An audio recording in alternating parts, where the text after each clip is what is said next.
I never thought I'd say this, but Build-A-Boat players probably have the IQ of Albert Einstein. Like they literally made Clash Royale inside Build-A-Boat.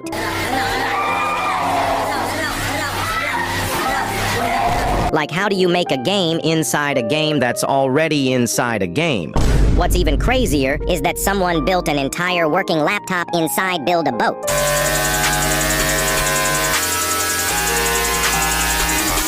I'll be honest, I don't think Build-A-Boat should be even called Build-A-Boat because we will never see See another boat be built in that game.